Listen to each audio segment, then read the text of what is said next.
ॐ भूर्भुवः स्वः तत्सवितुर्वरेण्यं भर्गो देवस्य धीमहि धियो यो न प्रचोदयात्. ॐ शान्ति शान्ति शान्तिः. Namaste my dear friends. This is 19th video on Sai Gita. So it starts with the heading Turn Actions into Yoga. Every action that is offered to the Lord and is performed without any personal interest becomes a holy sacrifice and can be considered as yoga. But when an action is performed with a personal interest in the action and its results, then it is nothing but roga, which in Sanskrit means disease.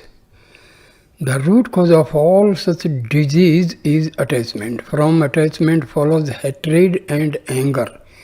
These are the demons that will hide all your human qualities. It is the same for everyone.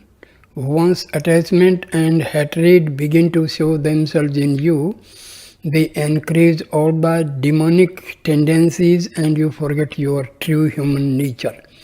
Therefore, Krishna commanded Arjuna, perform your actions free from all attachments. Be impersonal. When you perform actions without having any personal interest, the fruit of these actions will not touch you. That is how I rule over all the three worlds. Can you not rule over even one little body that way? Develop the firm faith that when you remain disinterested in the rewards, you will be able to achieve many great tasks. But when you have attachment to the result of a task, you will be subject to disappointment. If you get the fruits you expected, you will be overjoyed. If you do not succeed, you will be worried. Try to control this sense of dejection and elation. Become truly wise. Do not allow yourself to be subjected to these wavering feelings of elation and dejection. There is no human being who is not engaged in actions. Every person has a human body for the express purpose of performing actions. To sanctify the body, you have to perform only good actions. For every action, there will be a fruit. You should realize that the joy which you get in performing an action is much greater than the joy you get from the fruit of the action. For example, on an auspicious religious festival, a family may choose to be together throughout the night with other devotees, relatives and friends to sing the devotional songs.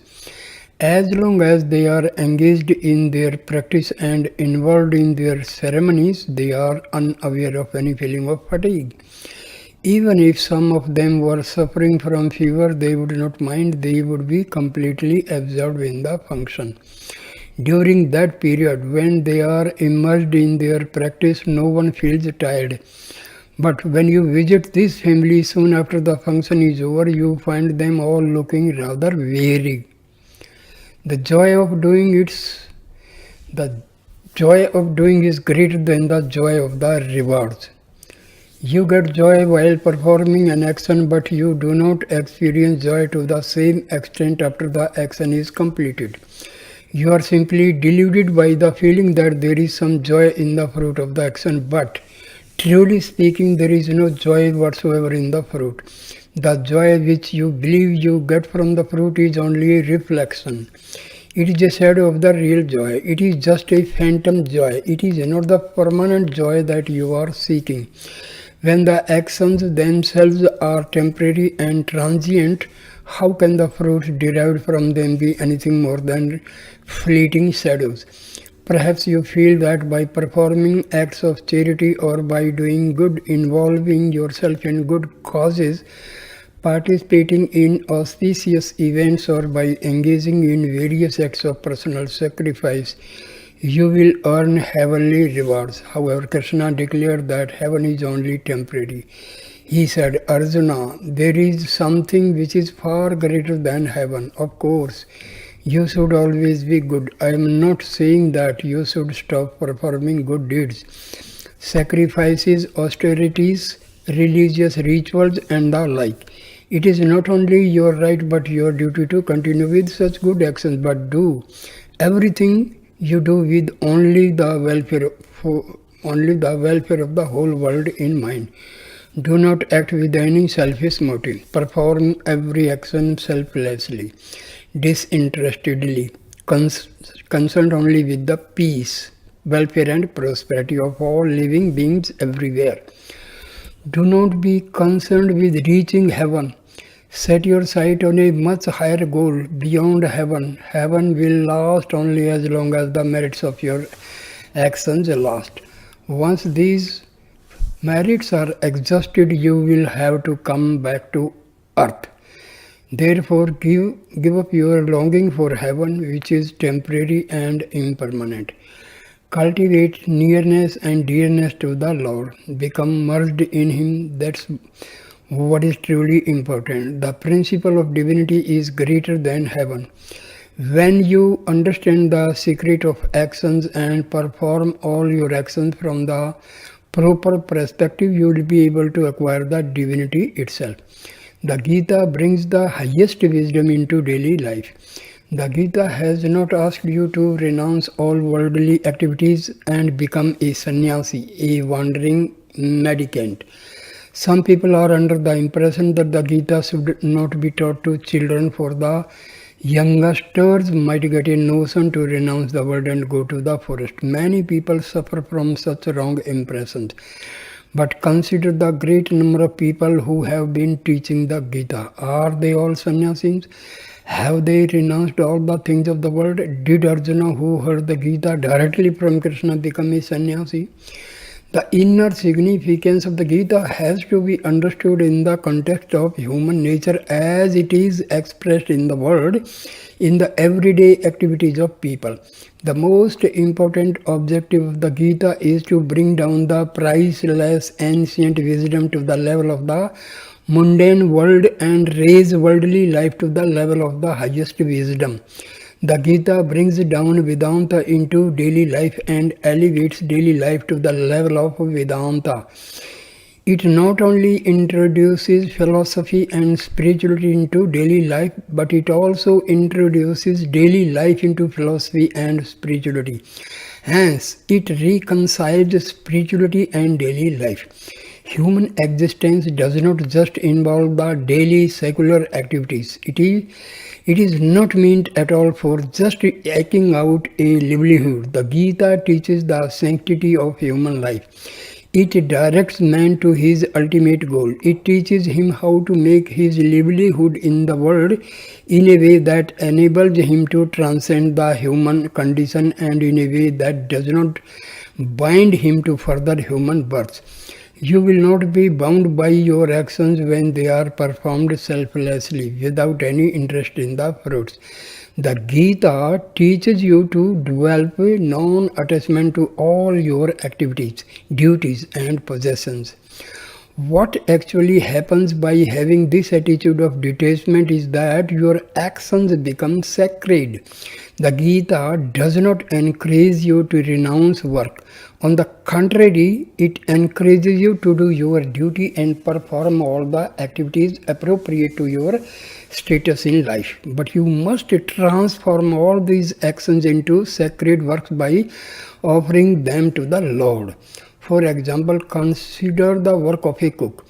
Cooks perform their duties properly and do their job well when they keep their mind on the cooking. If instead they do everything keeping only the wages in view, then they will not have much interest in their work and the cooking will not be good. Cooking should be performed with a sense of love and absorption in the work and with the welfare of all in mind, without concern for the monetary rewards.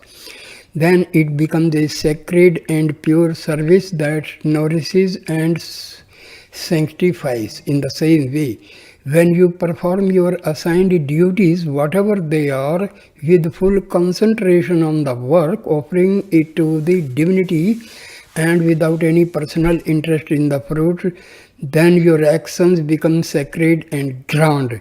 With this feeling of disinterestedness in the fruits, your work becomes steady and you will also progress steadily forward towards your goal.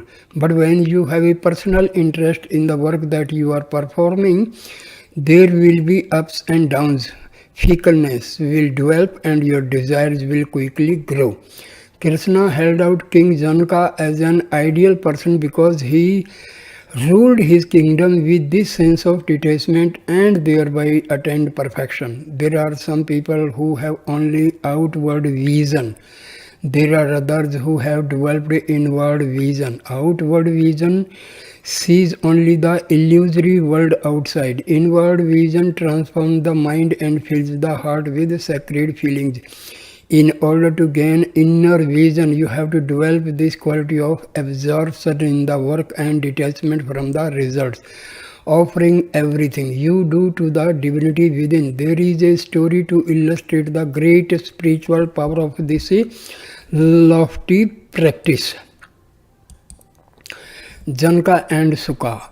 Once in the age previous to Krishna and Arjuna, the young sage Sukha had entered King Janaka's kingdom and was traveling in the neighborhood of the capital city.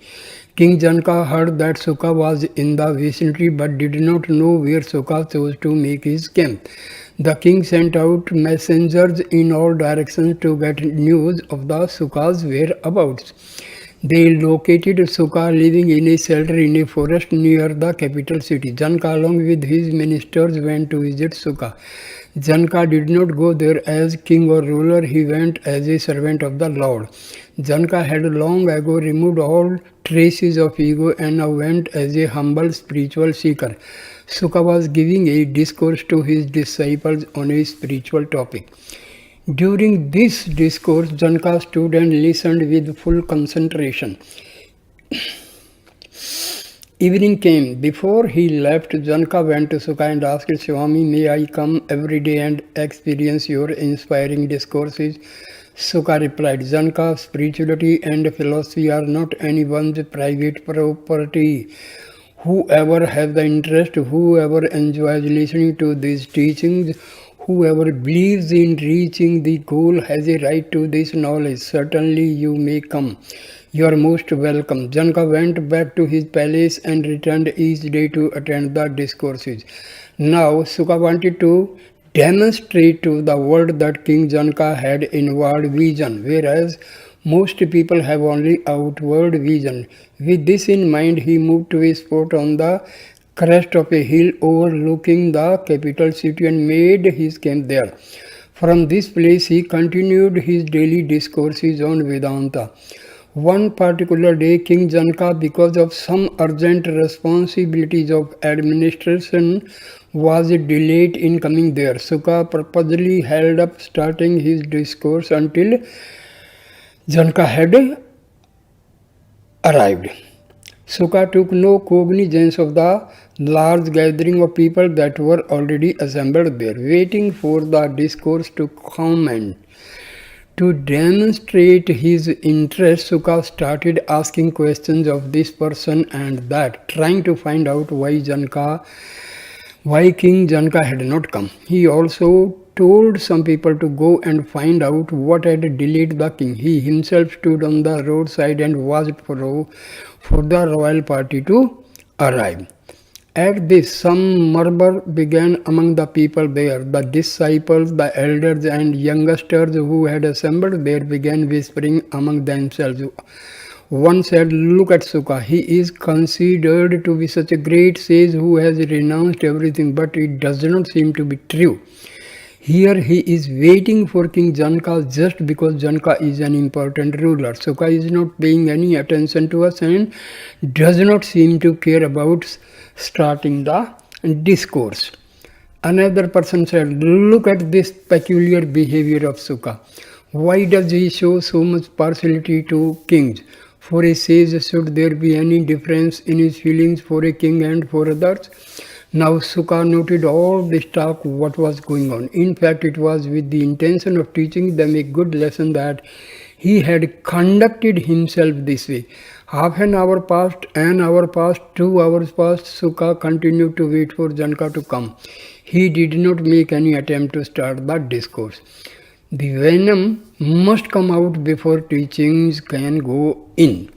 Meanwhile, those people whose hearts were a little polluted gave expression to their feelings of jealousy and anger.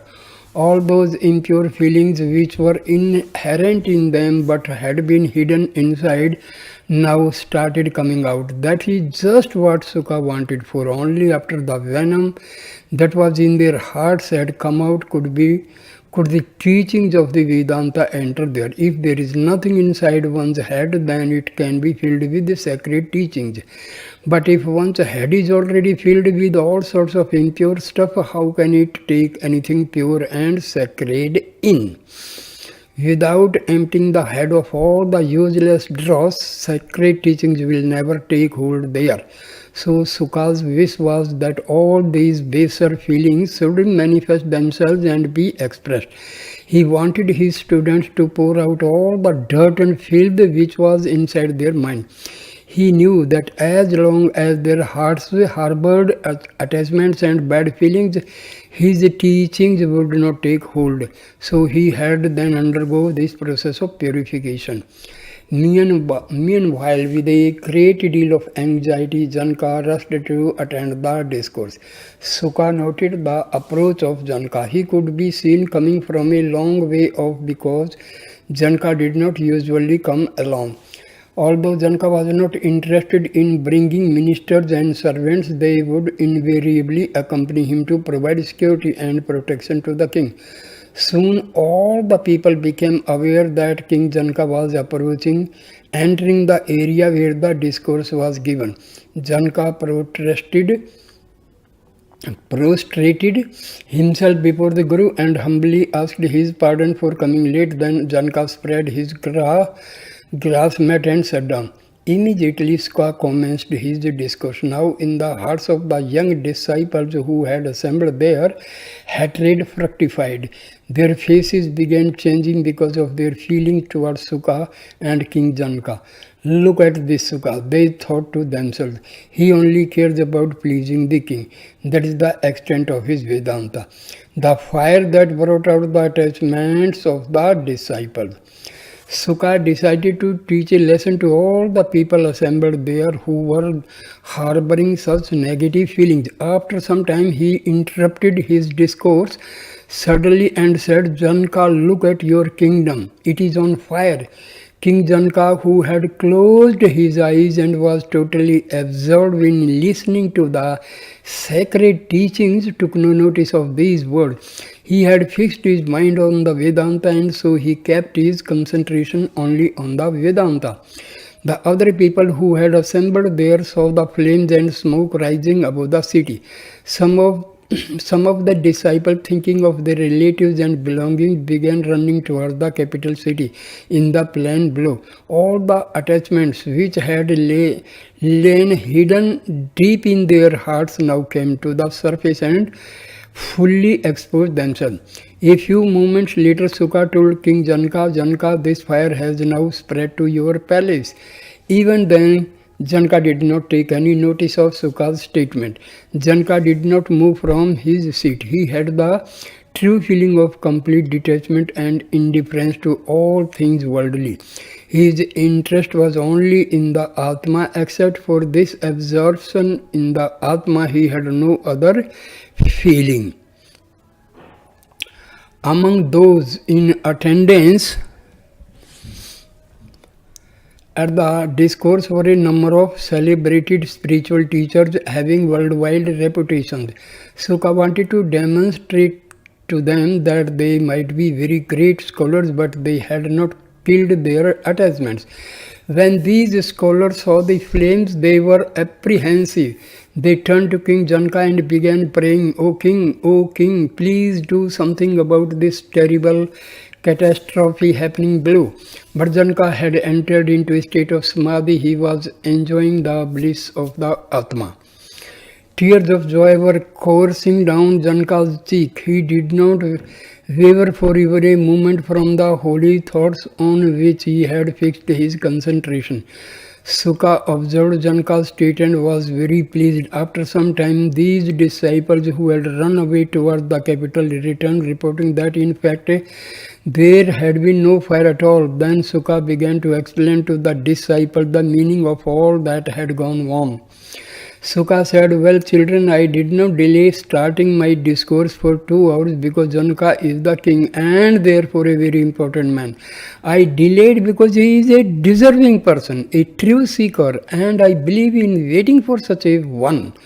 Because he has purged himself of ego and pride, because he has true humility, dedication and detachment, he has the authority to hold up the discourse. You listen, but you do not hear what is said or put it into practice. Therefore, you have no such authority.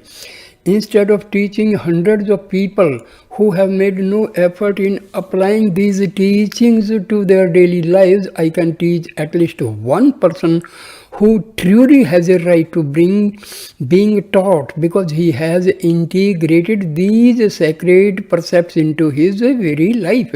What is the use of teaching people full of attachment and egoism?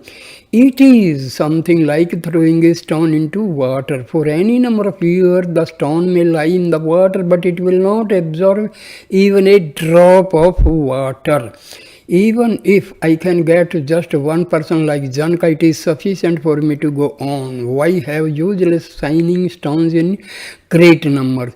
If there is at least one gem which is truly valuable, that is enough. Why have 10 acres of barren land if you can have even a small plot that is fertile and abundant in its yield?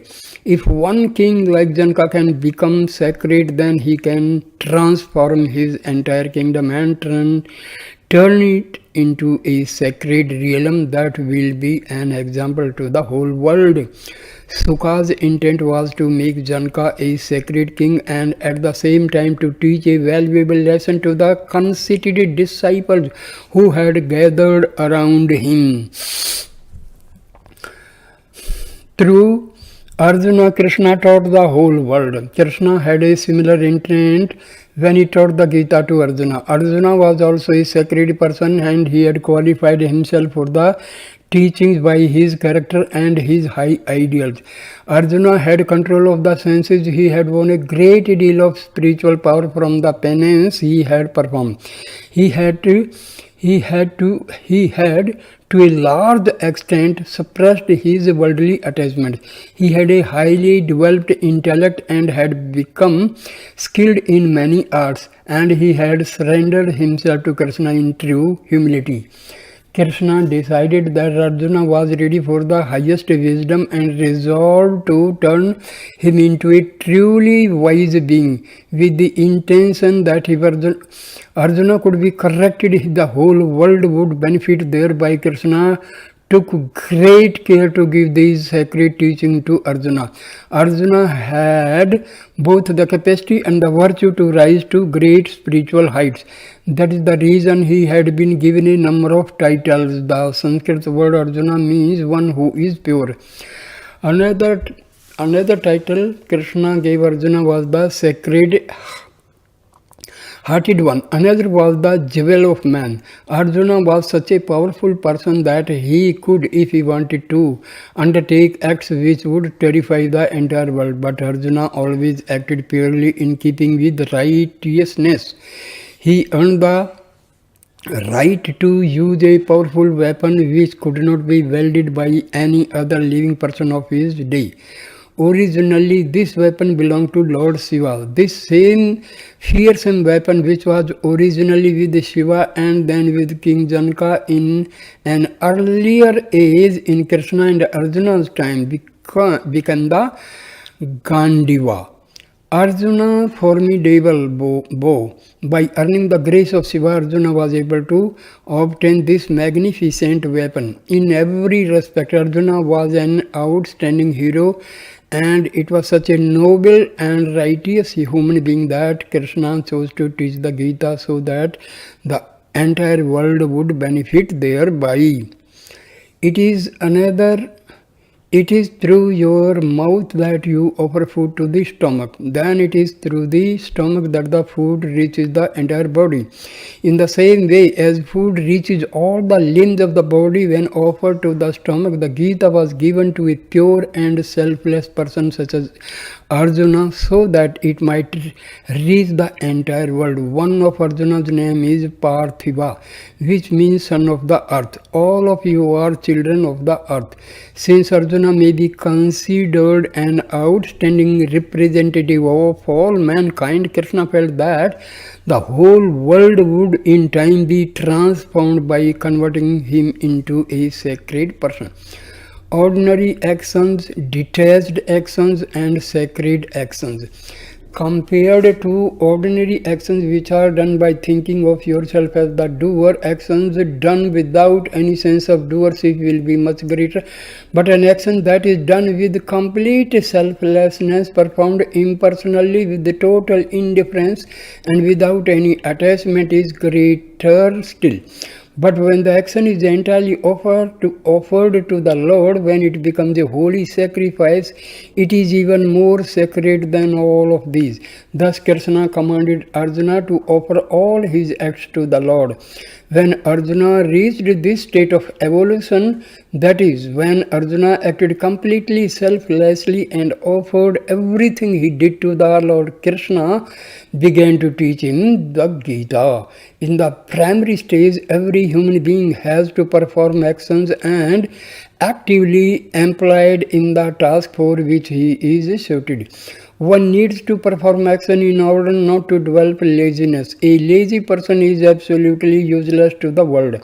Swami does not approve or encourage anyone to be lazy. First, you must perform ordinary actions. Then you should enter into the stage where you perform all your actions without any self-interest.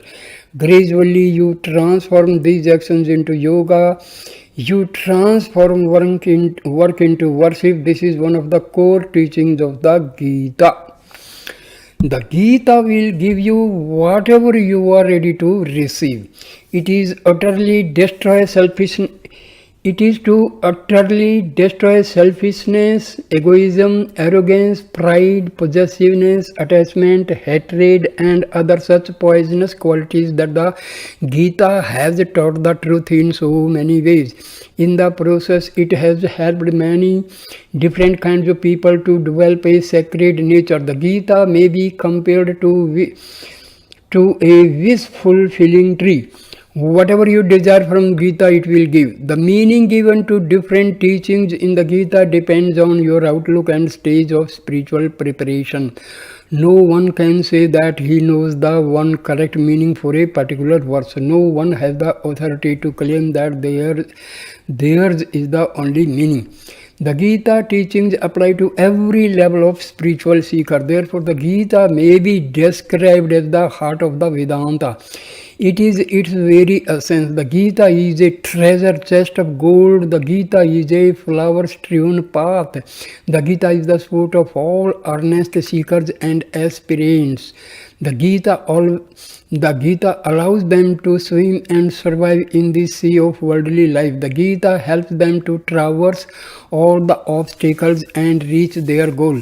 A person who does not care for the Gita misses the very purpose of life.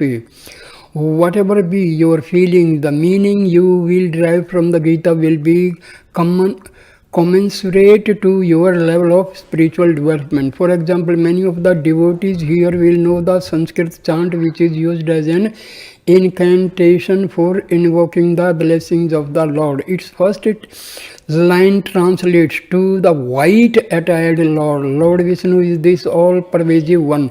He is omnipresent. He is described as ash-colored.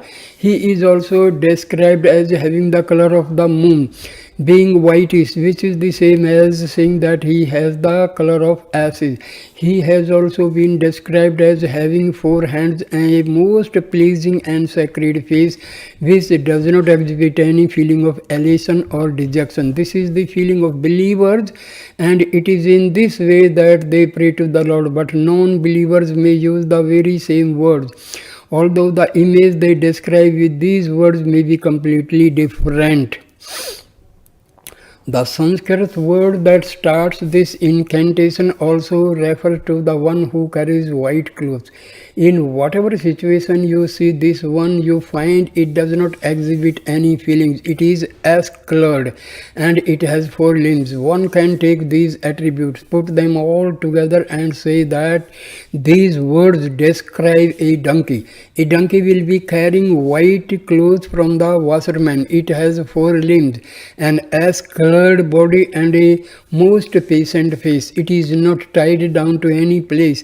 You can find it roaming in the roads in front of the houses everywhere. This is the meaning given to these very same words by non-believers. So, whether it is the exalted Lord or a lowly ass depends on how you look at it. Whether you are a devotee or a non-believer, and whether you are interested in or oblivious to such spiritual expressions. In the same way, the Gita yields up different meanings to different types of people. Based upon the state of your feelings, each of you will get the meaning which is appropriate to the stage you have reached on the spiritual path. So in this Gita is a great wish fulfilling tree. It is a celestial cow giving freely of its milk. You can take from it whatever meaning you like, whatever teaching you are ready to absorb. There is plenty of water in the ocean, but the amount of water you can take away from it depends upon the capacity of the vessel that you have brought to fill up. The water will be the same. The difference will only be in the size of the vessel. Likewise, there may be difference in your feelings, but the Gita is only one. The basic message of the Gita is the same for all. Its sacred purpose is to transform humanity into divinity. You should not take such a holy book lightly. You should approach the Gita with a deep feeling of devotion and commitment. You should chant the verses with genuine feeling and understanding. And you should practice daily at least one or two of the precepts given here. Only then you will gain complete fulfillment in your life.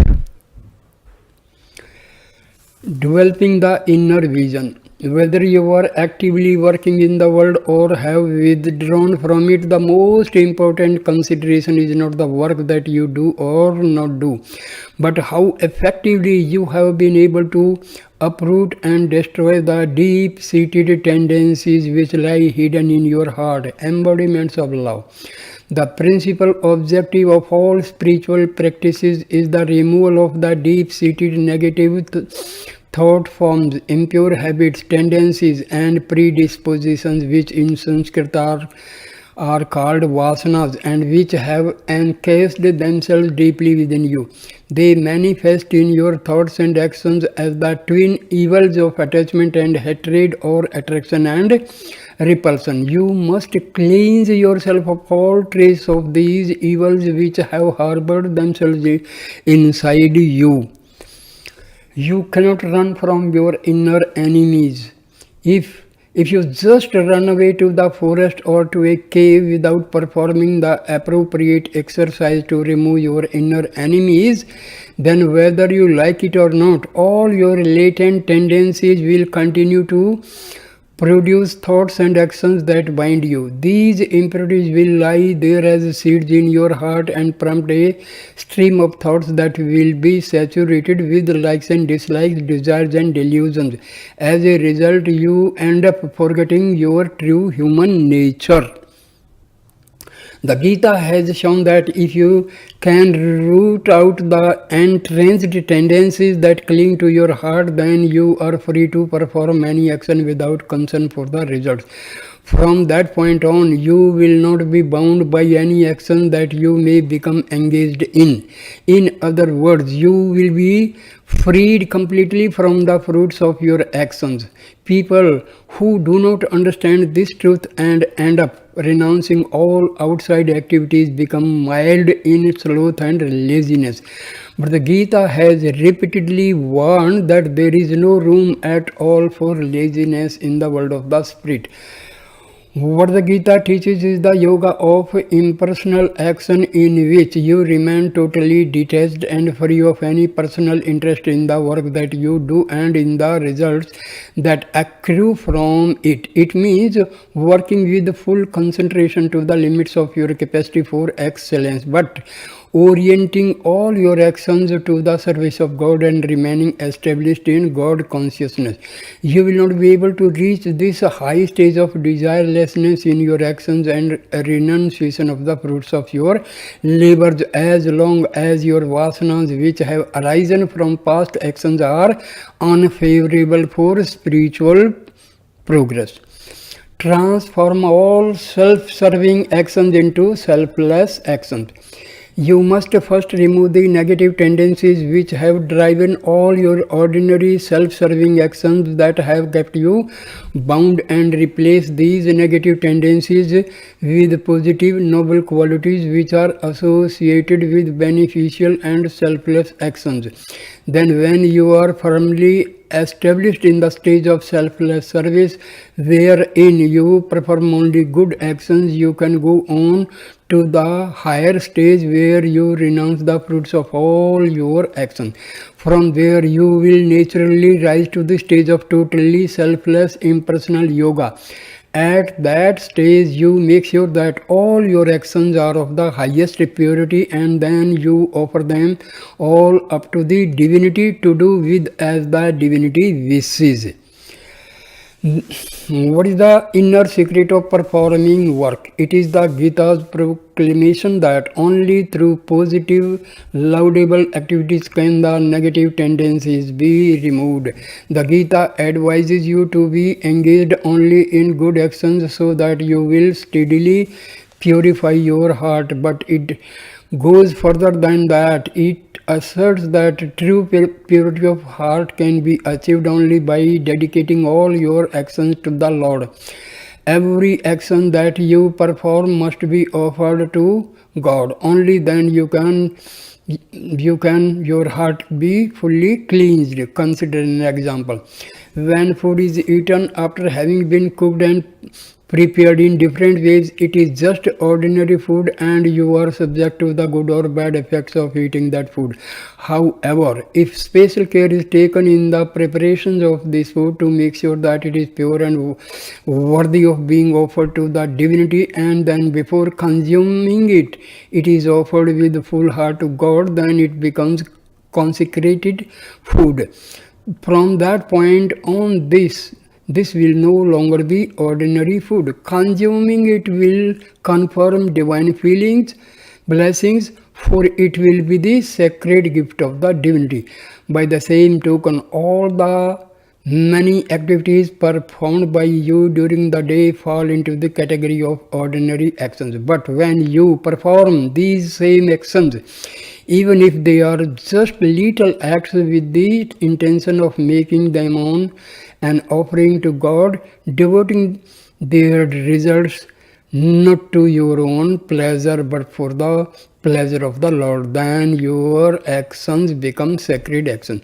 In other words, your karma becomes karma yoga. It is only through such karma yoga that you will be able to rid yourself of all evil tendencies and make your heart pure. Purify your actions before offering them to God. What should be the qualities of the actions you offer at the feet of the Lord? How sacred should they be? Before an object is offered to an ordinary individual, you see to it that it has some utility, that it has some value, that it is pure and that it will be cherished. In other words, that it will be received with joy. That being the case in offering something to another individual, then how much more care should you take in making an offering to the Lord? How very pure and extremely fulfilling it must be. One must not offer all types of objects and all types of actions to the Lord. Before you offer anything to the Lord, you must first make it pure. You must make it sacred and great. Then it will be a fit offering for the Lord. For example, if you want to offer a rose to the Lord, you first select a beautiful fragrant bloom. Then you remove the insects from the flower. Next you remove the thorns and any imperfect leaves from the stem. And in a number of other ways you make your offering as beautiful, as pure as possible. Only then do you offer it to the Lord. Every action you perform should be like this flower which you offer to the Lord. Just as a fine fragrance is inherent in the flower you offer, so also your actions must be saturated with the fragrance of your love and sacredness. Just as the flower that you offer is beautiful and pure, so also your actions must be good and pure. Such is true karma yoga. The Gita prompts you to offer only such kinds of action to the Lord. You must be able to distinguish between wise action and unwise action, and for that you must understand the difference between wisdom and ignorance. You must develop your wisdom until it expands and merges with the cosmic wisdom. The divine wisdom, anyone who wants to directly experience the Lord must develop this wisdom, and along with it a number of important qualities. The characteristics of an enlightened being. These qualities of a person endowed with spiritual wisdom are patience, determination, purity of body and mind, selfless love, and ever-present awareness and yearning for the indwelling divinity, and the six qualities which are known as the spiritual treasures, namely control of the mind, control of the senses, renunciation of selfish desires, endurance, and indifference to all kinds of opposites such as pain and pleasure, and unshakable faith in the sacred teachings, and contentment derived from a steady, unwavering mind. Let us consider the first of these qualities, patience. Patience or forbearance is one of the most important characteristics that every person should practice and possess. Many kings have been destroyed because they abandoned this quality of patience. Even great sages have lost all their spiritual merit because they neglected this quality. Countless scholars have come to ruin because they overlooked this invaluable characteristic. Patience can be thought of as the most important shield and armor for facing the battle of life. You quickly lose all your human qualities if you lose patience. As you have already seen, the quality of patience is an extremely important sign of a great person. Without patience, it would not be possible to become an enlightened person, an enlightened being. A resolute nature, in other words, the quality of determination and being endowed with a firm resolve, is the precondition for developing patience. Now, a resolute nature should not be associated with stubborn foolishness. In matters relating to spirit, firmness and resolute nature refer to a mind that is free from delusion and unsteadiness. Whatever obstacle is encountered, whatever troubles and problems arise, with a resolute nature you will remain firmly committed to pursue the task which you have undertaken until you achieve your final goal. If you do not have this quality of determination, then patience will have no basis and cannot develop in strength. Patience and determination are twins. One cannot exist without the other. Without determination, patience cannot establish itself, and without patience, determination will degenerate into arrogance. Next, let us consider purity. Just as you undertake various actions to purify your body, so also you must undertake various good actions to purify your mind.